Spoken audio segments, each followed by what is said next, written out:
감사하면서 예배 올려드리도록 하겠습니다. 4월 17일 새벽 예배를 하나님께 올려드립니다.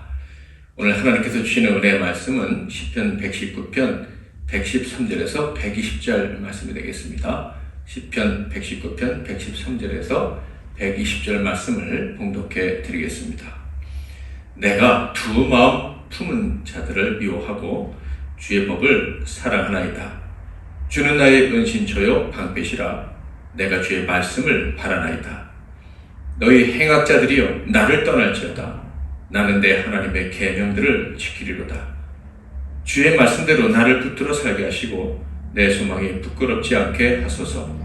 나를 붙드소서. 그리하시면 내가 구원을 얻고 주의 율례들에 항상 주의하리이다. 주의 율례들에서 떠나는 자는 주께서 다 멸시하셨으니 그들의 속임수는 허무함이니이다. 주께서 세상의 모든 악인들을 찌꺼기같이 버리시니 그러므로 내가 주의 친구들을 사랑하나이다. 내 육체가 주를 두려워함으로 떨며 내가 또 주의 심판을 두려워하나이다. 아멘. 오늘은 내 마음을 붙드소서, 내 마음을 붙드소서라는 제목으로 하나님 말씀을 상고하겠습니다.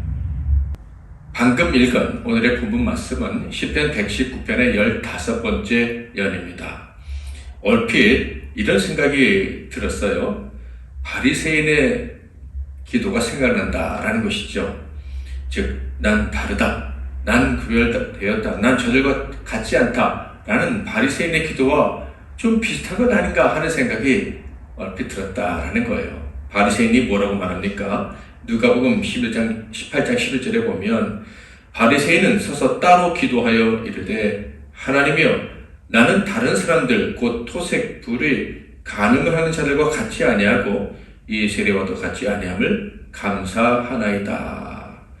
분명 이런 말은 아주 교만한 자, 분리주의자 이런 사람들이 해야 될 말이죠. 그런데 이 15번째 연을 읽어보면 하나님 말씀을 사랑하는 시인도 역시 이런 비슷한 정서를 가지고 있지 않나 하는 오해를 할 수도 있다라는 거예요.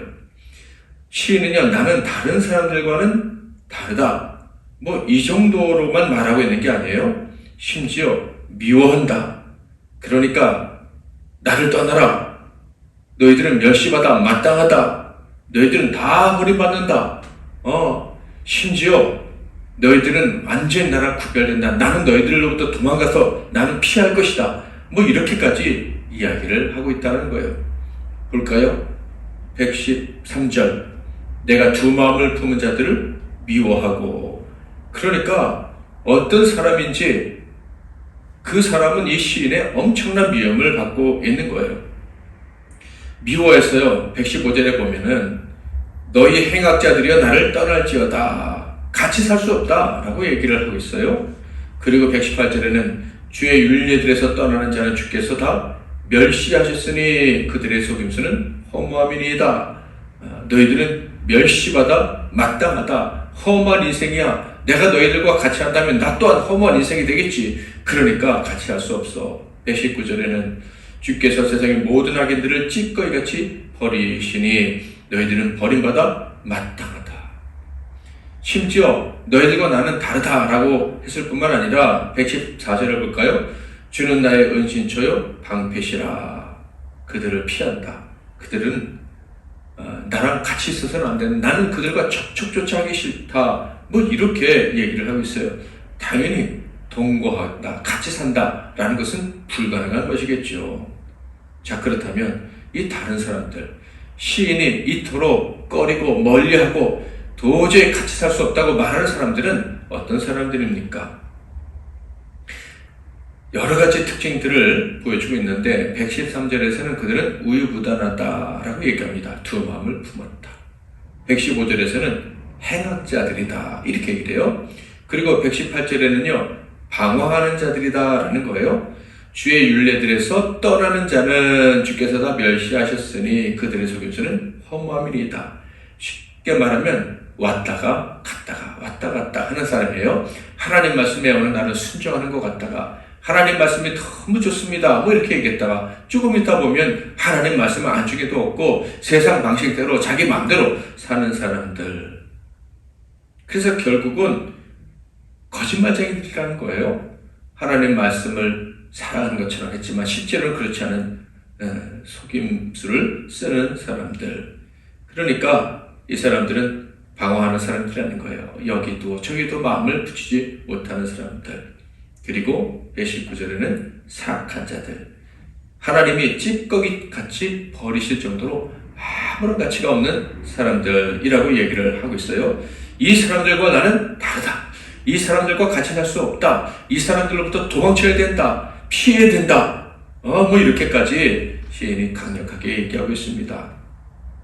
그렇다면 우유부단함, 악함, 방황함, 사악함 이런 것들의 특징은 무엇입니까? 시인이 볼 때는 이런 사람들의 특징은 하나님의 말씀에 마음을 고정하지 못한다라는 거예요. 그러니까 하나님 말씀을 때로는 듣고 하나님 말씀을 좋아한다고 하지만 결국 보면 결정적인 순간에 타협하고 합리화하는 사람들이다. 여전히 이 사람들은 하나님의 말씀이 좋다고 하지만 자기 생각이 더 중요하고 자기 상황이 더 소중한 사람들이다라는 거예요.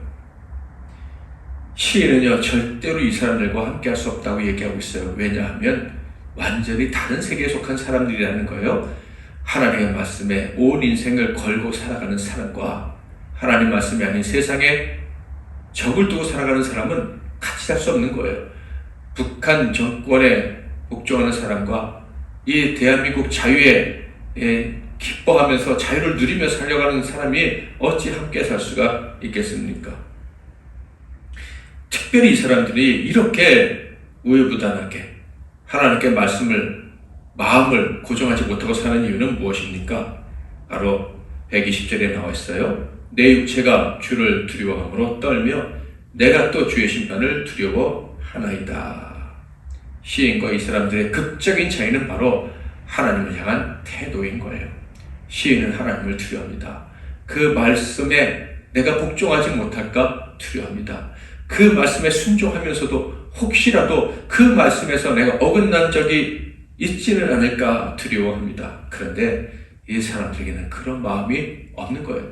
그 입에 하나님 말씀이 있고 그 귀에 하나님 말씀이 들려오지만 뭐 행동으로 하나님 말씀을 순종하기 위해서 헌신합니다라고 말도 하지만 실제도 그의 중심에는 하나님을 두려워함이 없는 거예요. 로마서에도 이런 말씀이 있어요. 로마서 3장 18절 그들의 눈앞에 하나님을 두려워함이 없느니라 함과 같으니라. 멸망당할 자들 결국 다른 운명을 가지고 살다가 결국 세상을 끝낼 사람들은 그 중심에 하나님을 두려워하는 마음이 없는 거예요. 그러니까 시인은요 사실 구별하고 싶어도 구별하는 게 아니에요.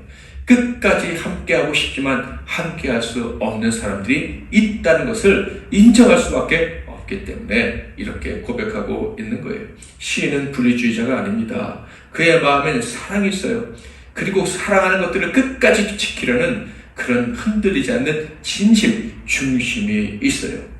특별히 시인은요 하나님의 말씀을 사랑하고요 사람들이 하나님 말씀을 사랑하길 원하고 그리고 하나님 말씀을 사랑하는 자들과 함께 동거하기를 원해요. 그런데 시인이 참지 못하는 게 있어요. 그것은 하나님 말씀에 대한 배신입니다. 하나님 말씀을 조롱하는 것, 특별히 하나님의 말씀을 입에 두고 살아간다고 하면서 그 말씀을 배신하고 그 말씀을 어기면서도 하나님 앞에 두려움을 갖지 않는 사람들에 대해서 그는 참을 수가 없는 거예요. 그는 말씀을 사랑하기 때문에, 그는 말씀의 권위를 지켜야 하기 때문에 그런 사람들과 손을 잡고 쎄쎄쎄하면서 같이 살아갈 수가 없는 거예요. 시인은요 하나님의 말씀을 사랑하고 그 말씀에 충성하기를 원합니다. 그래서 이렇게 노래했죠. 116절, 117절 주의 말씀대로 나를 붙들어 살게 하시고 내 소망이 부끄럽지 않게 하소서. 나를 붙드소서. 그리하시면 내가 구원을 얻고 주의 율례들에 항상 주의하리이다. 그의 기도가 무엇입니까? 붙들어달라는 거예요. 하나님 말씀에 내가 꼭 붙어서 떨어지지 않게 해달라는 거예요.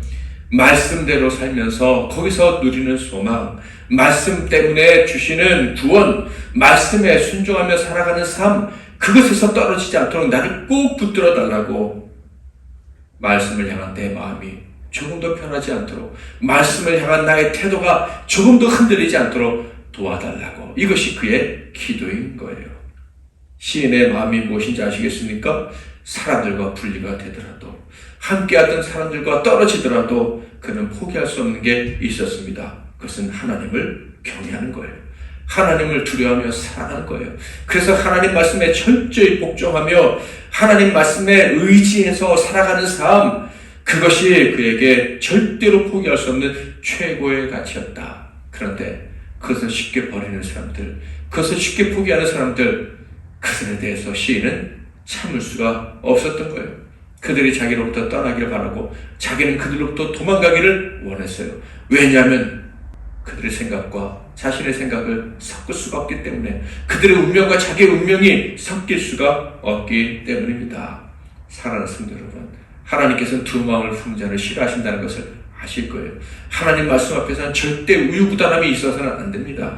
결정을 해야 됩니다. 늦기 전에 결정을 해야 되고, 여전히 죄악 가운데서 우리 마음이 흔들릴 때가 있지만 그때마다 하나님께 나아가야 됩니다. 깨어서 이 깨어진 자를 불쌍히 여겨달라고, 도와달라고 기도하면서 하나님 말씀에 붙들린 삶을 살아야 합니다. 저와 여러분도 오늘 이 시인처럼 기도함으로 하루를 시작해야 할 것입니다. 하나님, 나를 붙들어 주옵소서. 내 마음이 흔들리지 않게 하옵소서. 하나님을 향하여 굳게 서게 하시고 말씀 앞에 언제나 겸비하게 살아가게 하옵소서. 오늘 주신 말씀 붙잡고 기도하시고 하나님이 기뻐하시는 하루 사시는 여러분 되시기를 바랍니다. 오주여 나의 마음이 또 생명 축제인데 찬양하고 기도하셔도 좋을 것 같습니다. 제가 먼저 잠깐 기도하고 여러분이 이어서 기도하십시오. 살아계신 하나님 아버지, 오늘도 우리에게 귀한 말씀 주시니 감사합니다. 하나님 말씀에 붙잡혀 살아가기를 원합니다. 하나님의 은혜에 사로잡혀 다른 것은 생각지 않고 오직 하나님만 바라며 살아가는 인생이 되기를 원합니다. 다른 삶이 있다고 우리를 꼬드기는 모든 말에서, 모든 사람의 유혹에서 우리를 건져주시고 그것들로부터 우리가 완전히 분리되어 살아가게 하옵소서. 얼마 남지 않은 이 짧은 인생 살아가는 날 동안에 시간을 아껴 하나님께 순종하고 하나님께 충성하게 하옵소서. 주님 오실 때, 주님 앞에 설 때 부끄럽지 않은 우리 모두가 되도록 우리의 마음에 이 신의 결단이 똑같이 일어나게 하옵시고 실천할 수 있게 도와주옵소서. 예수 그리스도의 이름으로 기도하옵나이다.